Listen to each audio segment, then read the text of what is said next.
Hello, my name is Tanomaru, and in this video we are going to talk about how to have a good posture on the piano. So what is posture? Posture is the way that you're going to place your body in order to have a higher level of performance, or maybe the highest level of performance, whatever it means to be for you. So you can see the posture as a way of bringing the full potential of your body in a way that you're going to play in a very easy way, in a way that will feel easy for you. So it is something that is important for all of us, but the better we get on the piano, or the higher the level, or the higher the challenges that you're facing on the pieces that you are going to play, the better the posture should be. Because the other way is also true, because if you're playing something that it feels really easy for you, you might feel like you can do all sorts of different positioning of your body, and you would probably still be fine. You would probably still be able to play that that piece or song very well. But as a matter of fact, the higher the challenge, the better the posture should be. Because let's say that you're going to play something like that. Oh, I'm sorry.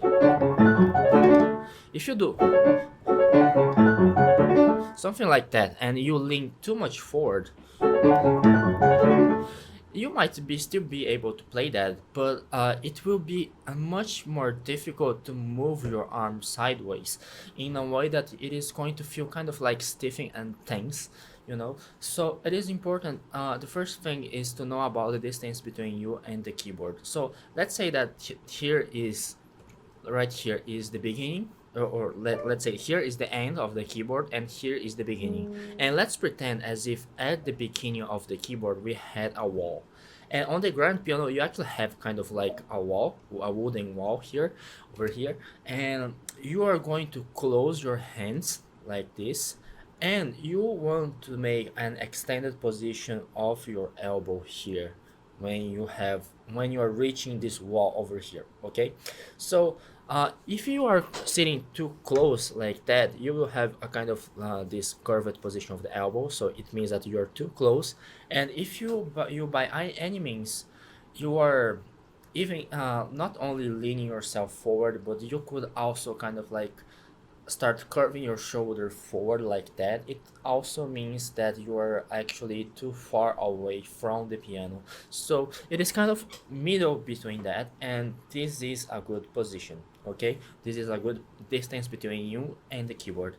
And the second thing that we are going to discuss here is about the height of the bench. So first thing, you have to make sure that the distance between you and the keyboard is good, and the second is the height of the bench. So you want to make sure that whenever you have your hands placed here on the keys, your elbow should be at the same height as the white keys, and it is very important because when you sit too low or too high, you have all sorts of different advantages on each side of that.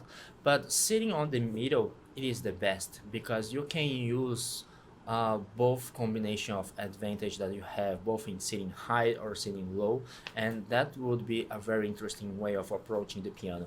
Because like if you sit too high, you might feel like all the motion that you use with your upper arm and things like that might be a little bit easy and a little bit lighter. Let's say that you're going to play something like,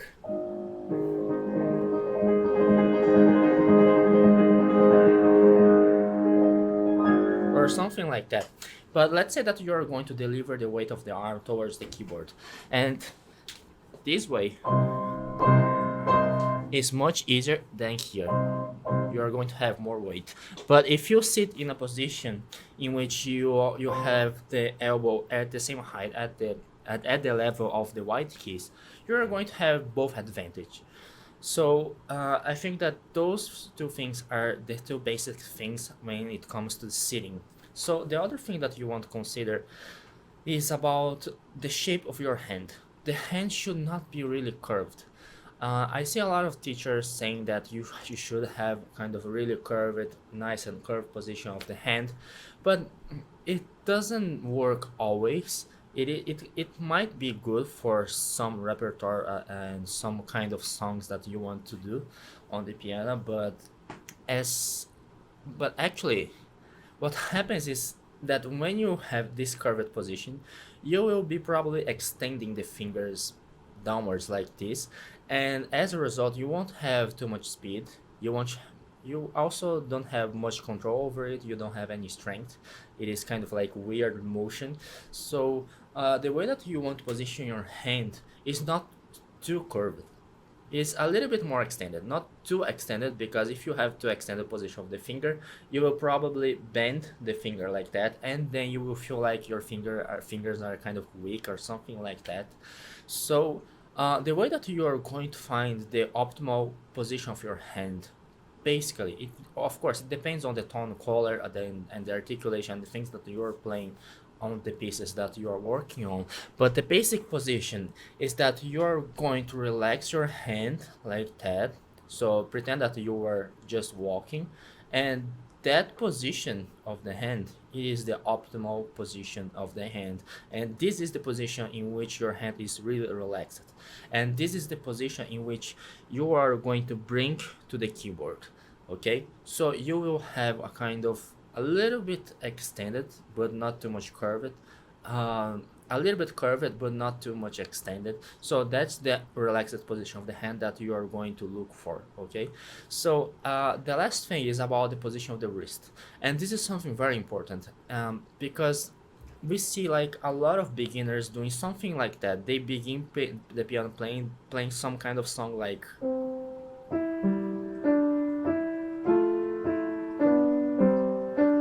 or something like that, here in the position of the middle C. And this might be bad sometimes because you might use too much ulnar deviation. The ulnar deviation is this position of the wrist, this position of the hand in which you go sideways, so you go to the sides of the piano like that. And the ulnar deviation is not something bad by itself, as it is something important for all of us depending on what you are going to play. So let's say that you are going to do something like, here you don't need ulnar deviation, but here you need a little bit of ulnar deviation, otherwise you won't be able to reach your thumb, and just doing this motion of your forearm and arm might feel a little bit strange, as you won't be able to reach with your second finger here and here you need a little, at least a little bit of ulnar deviation. And when you do some kind of octaves, like, you will probably need a little bit of ulnar deviation too. But the chronic ulnar deviation, which is the chronic use of this ulnar position here, is bad. And the reason why it's bad is that whenever you use forearm rotation, it is much more difficult for you to use the forearm rotation. And forearm rotation is this motion in which you are going to place your back of the hand sideways like that. And this is something really important. You see, like, let's say that you are going to play something like that. Let's say, oh, I'm sorry, something like that. When you see some intermediate level of player, or or maybe beginners or something like that, or someone like that, you will probably see a kind of like a shifting of the hand in which you don't see movement over here on the back of the hand. So it will be moving something like this. So something like that. But when you see professionals, you see a little bit of this motion. It's just a little bit, but there is motion here on the back of the hand. So like,